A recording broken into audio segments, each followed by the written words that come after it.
Meu nome é Paulo Azevedo. Já falamos em outras oportunidades sobre as pressões exercidas pelo proprietário da obra na fase do projeto, na fabricação e também na instalação das estruturas, bem como suas possíveis consequências negativas. Um fator importante que gostaria de evidenciar é que alguns gestores e empresários sempre se esquecem, ou o que é pior, se fazem de esquecidos, é no tocante ao melhor período para se iniciar os serviços de montagem no canteiro de obras. Indo bem direto ao ponto, e o que irei falar não é novidade para ninguém, é que o período mais inadequado para se iniciar os serviços de uma montagem de uma estrutura metálica é no período de dezembro a março, no verão. E pior será se houver também serviços de fundações, piso e alvenaria agregados ao seu contrato.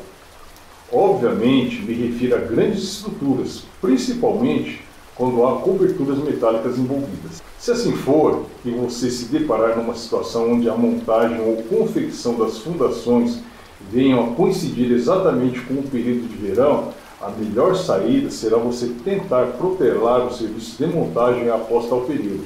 Se não for possível, então será necessário constar em contrato que interrupções dos serviços em decorrência das chuvas deverão ser desconsideradas para efeito de prazos estabelecidos, ou seja, deverá ser acrescido no prazo tantos quantos forem os dias paralisados, acrescidos de um adicional de no mínimo 40%, a meu ver. Exemplo, houveram 10 dias paralisados, o ideal é serem acrescidos ao menos 14 dias no prazo.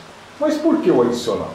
Choveu toda manhã, na parte da tarde toda a estrutura, bem como o telhado, se tiver, ainda estará todo molhado, sem chance de trabalho. Outra situação, choveu toda a noite. Da mesma forma, na parte da manhã, ainda que tenha sol, será impossível sua equipe de montagem trabalhar com segurança até que tudo fique seco. Toda a estrutura e telhado deverão estar totalmente secos para que a equipe possa trabalhar, atuar com toda a segurança. Isso que eu mencionei é o que seria ideal, ok?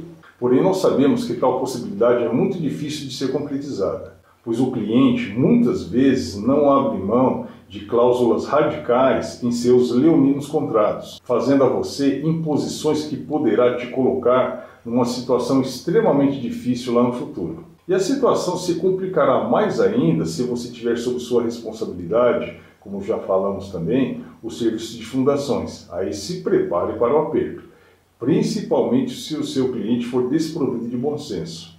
Experiências que já tive é que quanto mais recursos financeiros o seu cliente tiver, menos propensão ele terá a ter boa vontade em entender determinado problema que você estiver exposto. E aqui no caso, uma situação a que você não tem o menor controle, que são as chuvas. Nesse caso, você tem 3 opções antes de abraçar o contrato.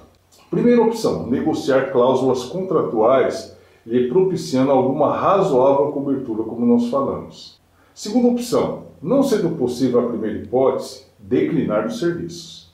E uma terceira opção, assumir o risco dos serviços contando com eventuais concessões por parte do seu cliente no período do contrato, que a meu ver seria a pior possibilidade. Lamentavelmente, vivemos uma cultura empresarial aqui no Brasil e já passei por isso em várias situações, onde você expõe os vários obstáculos ao gestor da obra, obstáculos esses alheios à sua vontade. Ele sabe que tais obstáculos existem, porém ele simplesmente diz: o problema é seu. E isso depois dele já ter te esmagado ao máximo no preço do contrato, hein? Esse é um dos grandes desafios dessa atividade. A provável falta de bom senso de forma proposital por parte do proprietário da obra. Para sua reflexão. Um abraço.